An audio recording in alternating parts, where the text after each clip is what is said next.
Bhagat Singh charitable trust ವತಿಯಿಂದ ಸ್ಪಂದನ ಕಾರ್ಯಕ್ರಮದ ಅಡಿಯಲ್ಲಿ SC ಮತ್ತು ST ವಿದ್ಯಾರ್ಥಿಗಳಿಗೆ ಈ ಪ್ರೋತ್ಸಾಹ ಧನ ನೀಡುವ ಕಾರ್ಯಕ್ರಮದ ಒಂದು ಪತ್ರಿಕಾಗೋಷ್ಠಿಯನ್ನ ಇವತ್ತು ನೆರವೇರಿಸೋದಕ್ಕೋಸ್ಕರ ನಮ್ಮ ನಾಯಕರು ಭಗತ್ ಸಿಂಗ್ ಚಾರಿಟಬಲ್ ಟ್ರಸ್ಟ್ ನ ಅಧ್ಯಕ್ಷರು ಮಾಜಿ ಜಿಲ್ಲಾ ಬಿಜೆಪಿ ಅಧ್ಯಕ್ಷರು ಆದ ಸಂದೀಪ್ ರೆಡ್ಡಿ ಅಣ್ಣವರು ಈ ಒಂದು ಪತ್ರಿಕಾಗೋಷ್ಠಿಗೆ ಆಗಮಿಸಿದ್ದಾರೆ. ಅವರಿಗೆ ಈ ಒಂದು ಪತ್ರಿಕಾಗೋಷ್ಠಿಗೆ ಸ್ವಾಗತವನ್ನು ಕೋರ್ತಾ ಇದೆ. ಅದೇ ರೀತಿ ಎಲ್ಲ ಸಂದೀಪ್ ರೆಡ್ಡಿ ಪಾಂಡು ನನ್ನ ಹೆಸರು ಬಾಲಕೃಷ್ಣ, ನಾನು ಬಿಜೆಪಿ ಶಿವಕುಮಾರ್ ರಿಯಾಜ್ ಮಂಚೇನೆ, ನಾಗೇಶ್ ಚಿಕ್ಕಬಳ್ಳಾಪುರ, ನನಸೂರು ಪಟೇಲ್ ಗ್ರಾಮ ಪಂಚಾಯತ್ ಅಧ್ಯಕ್ಷ ಮಾಜಿ ಅಧ್ಯಕ್ಷ ಸಂದೀಪ್. ಈ ಒಂದು ಕಾರ್ಯಕ್ರಮಕ್ಕೆ ಎಲ್ಲ ಪತ್ರಕರ್ತರ ಪ್ರತಿನಿಧಿಗಳಿಗೆ ಸಹ ಸ್ವಾಗತವನ್ನು ಕೋರಿ, ಮಿತ್ರರಿಗೆ, ಹಿರಿಯರಿಗೆ ನಮಸ್ಕಾರಗಳು. ಭಗತ್ ಸಿಂಗ್ ಚಾರಿಟೇಬಲ್ ಟ್ರಸ್ಟ್ ನ ಹಾಗೂ ಬಿಜೆಪಿಯ ಯುವ ಎಲ್ಲ ನಾಯಕರ ಪರವಾಗಿ ತಮ್ಗೆಲ್ರಿಗೂ ನಾನು ಆದರದ ಸ್ವಾಗತವನ್ನು ಬಯಸ್ತೇನೆ. ಪ್ರತಿ ವರ್ಷದಂತೆ ತಾವೆಲ್ಲರೂ ಇದಕ್ಕೆ ಸಾಕ್ಷೀಕರಣ ಆಗಿದ್ದೀರಾ. ಏನಂತಂದ್ರೆ ಪ್ರತಿ ವರ್ಷನೂ 10ನೇ ತರಗತಿ ಮತ್ತು ಸೆಕೆಂಡ್ PUC ಯಲ್ಲಿ 60% ಹೆಚ್ಚಿನ ಅಂಕ ಗಳಿಸುವಂತಹ ದಲಿತ ವಿದ್ಯಾರ್ಥಿಗಳಿಗೆ, SC ST ವಿದ್ಯಾರ್ಥಿಗಳಿಗೆ ಪ್ರತಿಭಾ ಪುರಸ್ಕಾರ ಕೊಡುವಂತಹ ಕೆಲಸವನ್ನ ನಾವು ಮಾಡ್ಕೊಂಡು ಬರ್ತಾ ಇದ್ದೀವಿ. ಅದೇ ರೀತಿ ಎಲ್ರಿಗೂ ತಿಳಿದಿರೋ ಹಾಗೆ ಈಗಾಗಲೇ ಚಿಕ್ಕಬಳ್ಳಾಪುರದಲ್ಲಿ SLC ಪರೀಕ್ಷೆಗಳು ಮತ್ತು PUC ಪರೀಕ್ಷೆಗಳು ಮುಗಿದು, ವಿಶೇಷವಾಗಿ SLC ಎಕ್ಸಾಮ್ ನಲ್ಲಿ ಅತಿ ಹೆಚ್ಚು ವಿದ್ಯಾರ್ಥಿಗಳು ತೇರ್ಗಡೆ ಆಗಿದ್ದಾರೆ.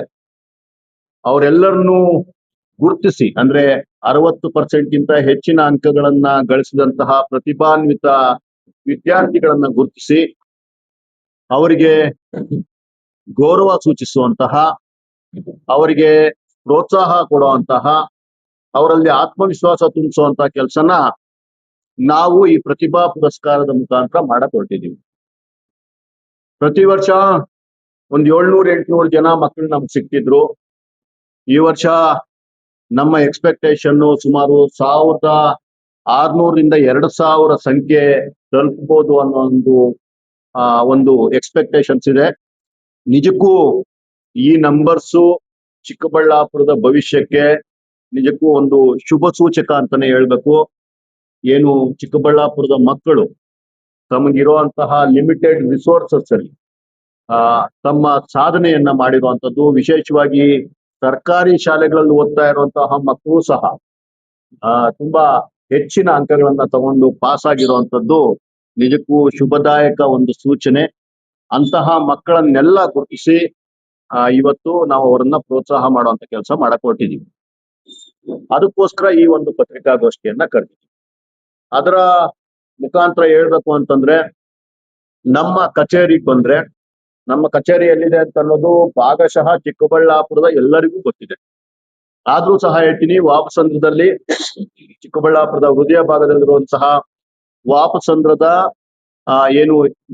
ಜಿಲ್ಲಾ ವರಿಷ್ಠಾಧಿಕಾರಿಗಳ ಮನೆ ಏನಿದೆ, ಅದರ ಪಕ್ಕದಲ್ಲೇ ನಮ್ಮ ಜಿಲ್ಲಾಧಿಕಾರಿಗಳ ಮನೆ ಏನಿದೆ, ಅಧಿಕೃತ ನಿವಾಸಗಳೇನಿದೆ, ಅದರ ಕ್ವೈಟ್ ಆಪೋಸಿಟ್, ಅದರ ಎದುರುಗಡೆನೆ ನಮ್ಮ ಭಗತ್ ಸಿಂಗ್ ಚಾರಿಟೇಬಲ್ ಟ್ರಸ್ಟ್ ನ ಕಚೇರಿ ಇದೆ. ಜೊತೆಗೆ ಎಲ್ಲರಿಗೂ ಚಿರಪರಿಚಿತವಾಗಿರುವಂತಹ ಕಚೇರಿ ಈಗ ನಮ್ದು. ಆ ಕಚೇರಿಯಲ್ಲಿ ತಮಗೆ ಅಪ್ಲಿಕೇಶನ್ ಸಿಗುತ್ತೆ. ಅಪ್ಲಿಕೇಶನ್ ಈ ಮಾದರಿಯಲ್ಲಿ ತುಂಬಾ ಸಿಂಪಲ್ ಇರುತ್ತೆ. ಯಾವುದೇ ಸಂದೇಹಗಳಿಗೆ, ಗೋಚರಗಳಿಗೆ ಈಡಾಗಿರೋ ಹಾಗೆ ತುಂಬಾ ಸಿಂಪಲ್ ಆಗಿರುವಂತಹ ಒಂದು ಅಪ್ಲಿಕೇಶನ್ ಅನ್ನ ನಾವು ರೆಡಿ ಮಾಡಿರ್ತೀವಿ. ಪ್ರತಿ ವರ್ಷನೂ ಇದೇ ರೀತಿಯ ಅಪ್ಲಿಕೇಶನ್ ಇರುತ್ತೆ. ಮತ್ತೆ ನನ್ನ ಉದ್ದೇಶ ಏನಂತಂದ್ರೆ, ಇದನ್ನೇನೋ ದೊಡ್ಡ ಘನದ ನಮ್ಮ ಇದು ತೋರ್ಸ್ಕೊಳಕ್ಕೆ, ದೊಡ್ಡಸ್ತಿಗೆ ತೋರ್ಸ್ಕೊಳಕ್ಕೆ ಮಾಡೋದು ಅನ್ನೋದಕ್ಕಿಂತ ನಮ್ಮ ಹಳ್ಳಿ ಭಾಗದ ಜನಕ್ಕೆ ಈ ಒಂದು ಸಣ್ಣ ಮೊತ್ತ ಕೂಡ ಅವ್ರಿಗೆ ಉಪಯೋಗ ಆಗ್ಬೇಕು ಅನ್ನುವಂತಹ ಒಂದು ಉದ್ದೇಶದಿಂದ ಪದೇ ಪದೇ ನಮ್ಮ ಕಚೇರಿಗೆ ಬಂದು ಅದಕ್ಕೆ ಪೆಟ್ರೋಲು ಬೈಕಲ್ಲೋ ಗೀಕಲ್ಲೋ ಬಂದು ಅಥವಾ ಬಸ್ ಚಾರ್ಜ್ ಇಟ್ಕೊಂಡು ಬಂದು ಖರ್ಚು ಮಾಡ್ಕೊಂಡು ಅದೆಲ್ಲ ನಮ್ಗೇನು ಅವಶ್ಯಕತೆ ಇಲ್ಲ.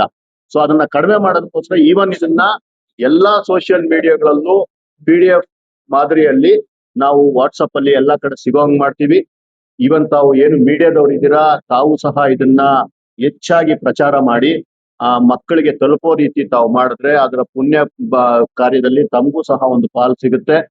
ಈ ಒಂದು ಅಪ್ಲಿಕೇಶನ್ ನ ಅವ್ರು ಎಲ್ಲಿ ಬೇಕಾದ್ರೂ ಡೌನ್ಲೋಡ್ ಮಾಡ್ಕೊಂಡು, ಸಿಂಪಲ್ ಇದೆ, ಒಂದು ಪೇಜ್ ಅಂತ ಇದು ಅಪ್ಲಿಕೇಶನ್. ಇದನ್ನೇನು ನಮ್ ಕಚೇರಿಯಲ್ಲಿ ಬಂದು ತಗೊಂಡು ಹೋಗ್ಬೇಕು ಅಂತಿಲ್ಲ.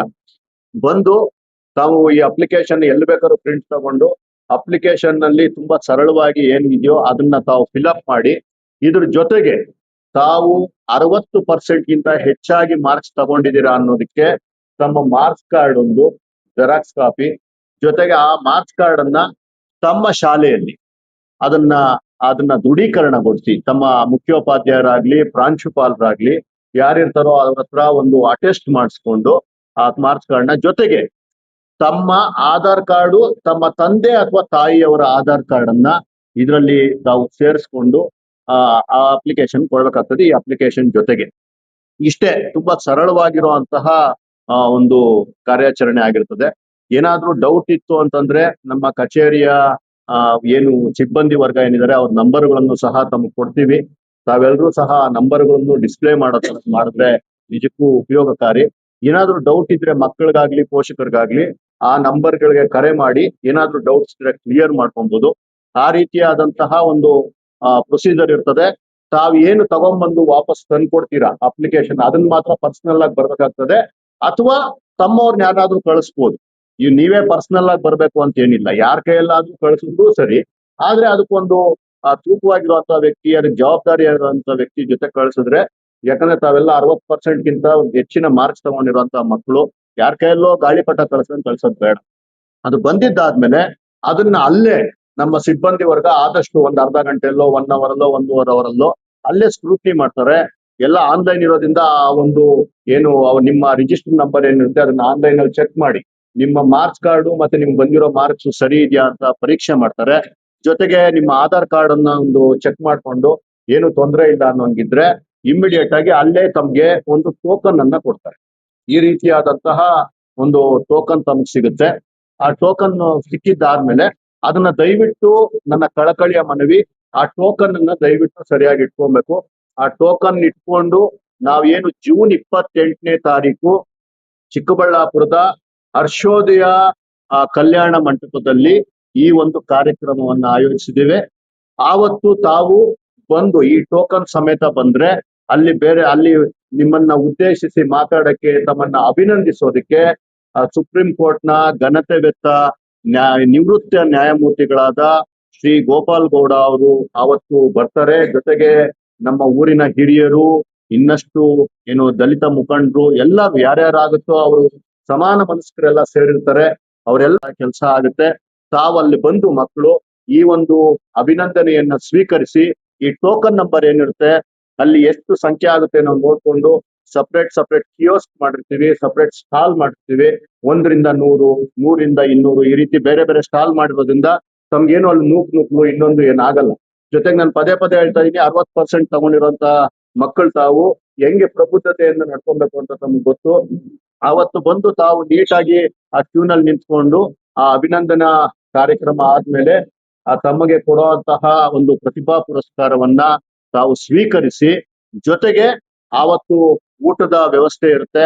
ಎಲ್ಲರೂ ಜೊತೆ ಊಟ ಮಾಡೋಣ.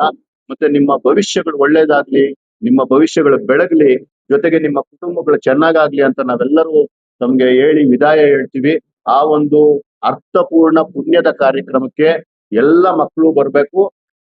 ಮತ್ತೆ ಅದಕ್ಕೆ ಬರೋದಿಕ್ಕೆ ತಾವೆಲ್ಲ ಪತ್ರಕರ್ತ ಮಿತ್ರರು, ಜೊತೆಗೆ ಇನ್ನೊಂದಷ್ಟು ಏನೇನಿದ್ದಾರೆ ನಮ್ಮ ಸಹೃದಯ ನಾಗರಿಕರು ಇದನ್ನ ಹೆಚ್ಚಾಗಿ ಪ್ರಚಾರ ಮಾಡಿ SC ಮತ್ತು ST ಸಮುದಾಯಕ್ಕೆ ಸೇರಿದಂತಹ 10ನೇ ತರಗತಿ ಮತ್ತು ದ್ವಿತೀಯ PUCಯನ್ನ 60% ಗಿಂತ ಹೆಚ್ಚಾಗಿ ಮಾರ್ಕ್ಸ್ ತಗೊಂಡಂತಹ ವಿದ್ಯಾರ್ಥಿಗಳಿಗೆ ಇದನ್ನ ತಲುಪಿಸುವಂತ ಕೆಲಸ ಮಾಡ್ಬೇಕು ಅಂತ ನನ್ನ ಸವಿನಯ ಪ್ರಾರ್ಥನೆ. ಇದರ ಜೊತೆಗೆ ಏನೇನಿದೆ ಪ್ರೋಟೋಕಾಲ್ ಹೇಳ್ಬಿಡ್ತೀನಿ, ಆಮೇಲೆ ತಾವೇನಾದ್ರು ಕ್ವಶನ್ಸ್ ಇದ್ರೆ ಕೇಳ್ಬೋದು. ಇದರಲ್ಲಿ ಸರ್ಕಾರಿ ಶಾಲೆ ಅಥವಾ ಪ್ರೈವೇಟ್ ಶಾಲೆ ಅಂತ ಯಾವುದೇ ಭೇದ ಭಾವ ಇಲ್ಲ. ಸರ್ಕಾರಿ ಶಾಲೆಯಲ್ಲಾದ್ರೂ ಓದಿರ್ಲಿ, ಪ್ರೈವೇಟ್ ಶಾಲೆಯಲ್ಲಾದ್ರೂ ಓದಿರ್ಲಿ, ಎಲ್ಲರಿಗೂ ಸ್ಕಾಲರ್ಶಿಪ್ ಸಿಗುತ್ತೆ. ಬೇರೆ ಊರಿನ ಮಕ್ಕಳು ನಮ್ಮ ಶಾಲೆಯಲ್ಲಿ ನಮ್ಮ ಭಾಗದಲ್ಲಿ ಬಂದು ಏನಾದ್ರೂ ಓದಿ ಮಾರ್ಕ್ಸ್ ತಗೊಂಡಿದ್ರೆ ಅಂತವರಿಗೆ ಈ ಒಂದು ಇದರಲ್ಲಿ ಅವಕಾಶ ಇಲ್ಲ. ಅದೇ ನಮ್ಮ ಊರಿನ ಮಕ್ಕಳು, ನಮ್ಮ ಊರಿನ ಆಧಾರ್ ಕಾರ್ಡ್ ಇರುವಂತ, ನಮ್ಮ ಊರು ಅಂದ್ರೆ ಚಿಕ್ಕಬಳ್ಳಾಪುರ ತಾಲೂಕು ಹಾಗೂ ಮಂಚೇನಹಳ್ಳಿ ತಾಲೂಕಿನ ಚಿಕ್ಕಬಳ್ಳಾಪುರ ವಿಧಾನಸಭಾ ಕ್ಷೇತ್ರದ ಅಷ್ಟು ಏನು ಮಕ್ಕಳು ಅವ್ರದ್ದು ಇಲ್ಲಿ ಆಧಾರ್ ಕಾರ್ಡ್ ಇದ್ದು ಅವ್ರು ಎಲ್ಲಿ ಬೇಕಾದ್ರೂ ಓದಿರ್ಲಿ, ಬೆಂಗಳೂರಲ್ಲಿ ಓದಿರ್ಲಿ, ಫಾರಿನ್ ಅಲ್ಲಿ ಓದಿರ್ಲಿ, ಇನ್ನೊಂದ್ ಕಡೆ ಓದಿರ್ಲಿ, ನಮ್ಗೇನು ಸಂಬಂಧ ಇಲ್ಲ. ಅದು CBSE ಇರ್ಲಿ, ICSE ಇರ್ಲಿ, ಇನ್ನೊಂದಿರ್ಲಿ, ಸ್ಟೇಟ್ ಸಿಲೆಬಸ್ ಇರ್ಲಿ, ಏನು ಸಂಬಂಧ ಇಲ್ಲ. ನಮ್ಮ ಭಾಗದ ಮಕ್ಕಳು ಎಲ್ಲಿ ಬೇಕಾದ್ರೂ ಓದಿರ್ಲಿ, ಅವರಿಗೆ ಈ ಒಂದು ಏನು ಪ್ರತಿಭಾ ಪುರಸ್ಕಾರ ಸಿಗುವಂತ ಕೆಲಸನ ಮಾಡಿದೀವಿ. ಮತ್ತೆ ಹೇಳ್ತಾ ಇದೀನಿ, ಬೇರೆ ಭಾಗದ ಮಕ್ಕಳು ನಮ್ಮ ಚಿಕ್ಕಬಳ್ಳಾಪುರದಲ್ಲಿ ಏನಾದ್ರು ಮಂಚನಹಳ್ಳಿಯಲ್ಲಿ ಓದಿ ಅವ್ರಿಗೇನಾದ್ರು ಬಂದಿದ್ರೆ ಅಂತವ್ರಿಗೆ ಇಲ್ಲ. ಯಾಕಂದ್ರೆ ನಾವೊಂದು ಚೌಕಟ್ಟು ಹಾಕೊಂಡೇ ಕೆಲಸ ಮಾಡ್ಬೇಕಾಗ್ತದೆ, ಅದರ ಒಂದು ಪರಿಮಿತಿ. ಜೊತೆಗೆ ಇದರಲ್ಲಿ ನನ್ನ ಸ್ನೇಹಿತರಿಗೆ ಮತ್ತೆ ನನ್ನ ಹಿರಿಯರಿಗೆ, ನನ್ನನ್ನ ಜೊತೆಯಲ್ಲಿ ಕೆಲಸ ಮಾಡ್ತಾ ಇರುವಂತಹ ಎಲ್ಲ ಹಿತೈಷಿಗಳಿಗೆ ಒಂದು ಮಾತೇನು ಹೇಳ್ತೀನಿ ಅಂದ್ರೆ, ನಮ್ ಸಂದೀಪ್ ರೆಡ್ಡಿ ಅವರು, ನಮ್ಮ ಅಣ್ಣ ನಾವ್ ಹೇಳ್ದಂಗೆ ಕೇಳ್ತಾರೆ ಅಂತ ಹೇಳಿ ಈ ಒಂದು ಕಾರ್ಯಕ್ರಮದಲ್ಲಿ ಏನ್ ಮಾಡ್ತಾರೆ, 60% ಗಿಂತ ಮೇಲ್ಪಟ್ಟು ಅಂತ ನಾನು ಕ್ಲಿಯರ್ ಆಗಿ ಹೇಳಿದ್ರು ಒಳ್ಳೇದಾಗ್ಲಿ ಅಂತಾನೆ ಅವ್ರು 55% ಇರೋರ್ಗೆ, 50% ಇರೋರ್ಗೆ ನಾವ್ ಹೇಳ್ತೀವಿ ನೀವು ಹೋಗಿ ಅಪ್ಲಿಕೇಶನ್ ಕೊಡಿ ಅಂತ ಹೇಳೋದು, ಆಭಾಸ ಆಗೋದು ದಯವಿಟ್ಟು ಬೇಡ. ಒಂದು ಮಿತಿಯನ್ನ ಹಾಕೊಂಡಿದೀವಿ, ಆ ಮಿತಿಯಲ್ಲೇ ಕೆಲಸ ಆಗ್ಬೇಕು. ಎಲ್ಲ ನನ್ನ ಹಿತೈಷಿಗಳಿಗೆ ನಾನು ಸವಿನಯವಾಗಿ ಕೇಳ್ಕೊಂತಾ ಇದ್ದೀನಿ. ಆ ರೀತಿ ಯಾರಾದ್ರೂ ಮಕ್ಕಳಿದ್ರೆ ನಿಮ್ಗೆಲ್ಲಾರ್ಗೂ ಗೊತ್ತಿದೆ, ಇಡೀ ಚಿಕ್ಕಬಳ್ಳಾಪುರ ಮಂಚೇನಹಳ್ಳಿಯಲ್ಲಿ ನಮ್ ಕೈಲಾದಷ್ಟು ಸೇವೆಯನ್ನ ಸತತವಾಗಿ ನಿರಂತರವಾಗಿ ಮಾಡ್ತಾನೆ ಇದೀವಿ.